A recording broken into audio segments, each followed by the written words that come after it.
Today, I'm going to give you an immediate test to know if someone is emotionally mature or emotionally immature. Now, all of us are on different levels of emotional maturity. None of us are always emotionally mature, including myself. But this test will give you a basic understanding of someone's level of emotional maturity. And once you know this, you can make a decision about how you'll interact with that person and even what role that they'll have in your life. So the first thing that you're going to do is you're going to have a conversation with them when neither of you are emotionally activated or upset. You want this to be a time when both of you are feeling more or less calm and relaxed. And what you're going to do is you're going to tell them how their actions hurt or upset you in a very calm way and without making any accusations. You want to be emotionally neutral. And what I mean by this is I want you to speak for yourself, but without adding in any accusations like why you think they did what they did or even any assumptions. You just want to speak about how you felt. So an example might be, the way you talked to me in front of your friends last night really hurt my feelings. And I'm not sure if you knew that you were doing it, but I felt really dismissed.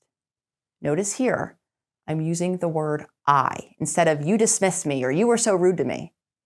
Doing this and communicating in this way decreases the likelihood that the other person will feel attacked, and it will give them an opportunity to show you how they address your feelings.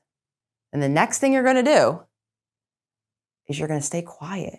You're actually not going to say anything at all. You're not going to try to over-explain yourself, to interject, or to interrupt. You're just going to observe how they respond. If they're emotionally mature, they're probably going to be curious and open to what you're saying. They're going to be calm. They're going to ask questions. And their core desire is going to be to understand why you feel the way you do. Now, if they're emotionally immature, they're probably going to immediately get defensive. They might get loud or they might shut you down. They might even give you the silent treatment. They might deflect and say something like, well, I'm sorry you feel that way. Or they might even bring up something that you've done in the past. Their core desire is to make your feelings wrong.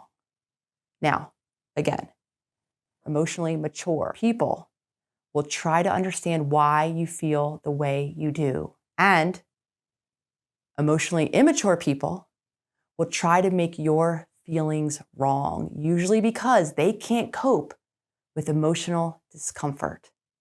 Now, this is a really simple way to get feedback on the people closest to you, to help you take your power back and to begin to decide how much time or energy that you want to spend in conversations or even how much you want to invest in these relationships. Now, remember, you can't make someone more emotionally mature. All you can do is focus on yourself, you becoming more emotionally mature so that you can attract the same people in your life. I'd love to hear from you listening. Have you had a recent conversation and was the person emotionally mature or emotionally immature? Leave your experience in the comments below.